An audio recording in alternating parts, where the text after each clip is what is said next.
Hello everyone, this is Mr. Rathall, and I wanted to share with you today some tools that you can use to communicate with your ELL students, especially those students who score very low on their WIDA levels.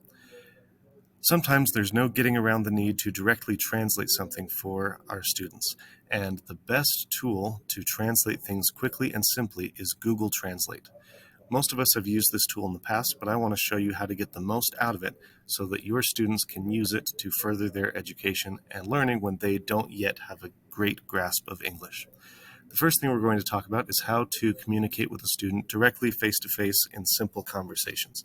For that, the best tools that we have for Google Translate are the simple text and voice translation tool. For example, let's say that you have a student with you that you need to talk to and you have access to an electronic device that uses Google.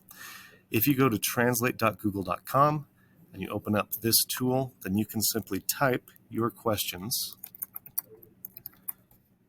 in English, select the language you want that to be translated into, and the student can read it in their home language. Then if you click reverse, the student can respond in their home language and you can see it in English.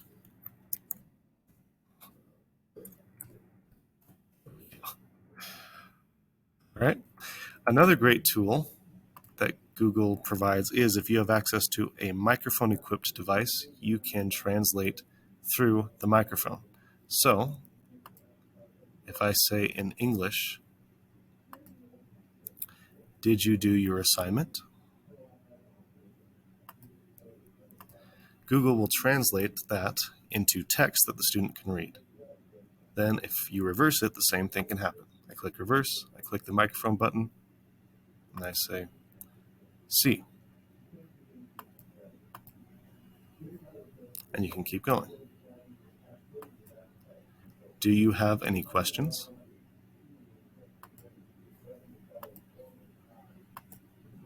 No. Tú eres el mejor profesor del mundo. Okay? Now, let's say that you need to give an alternate assignment, or you need your student to translate a web source into their home language.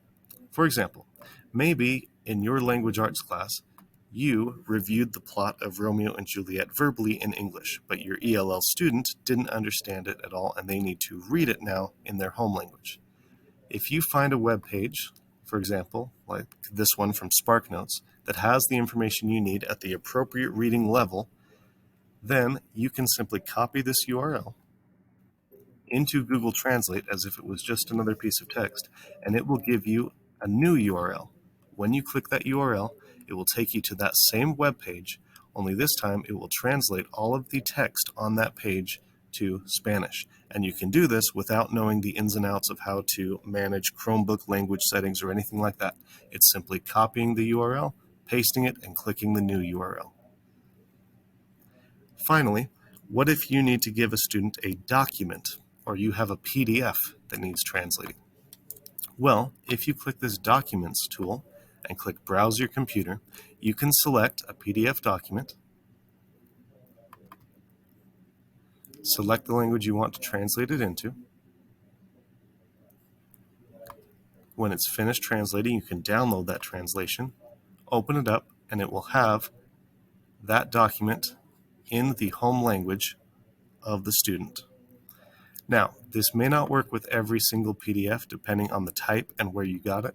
However, for most simple documents, especially those you create yourself, this should have what you need in terms of translation capability.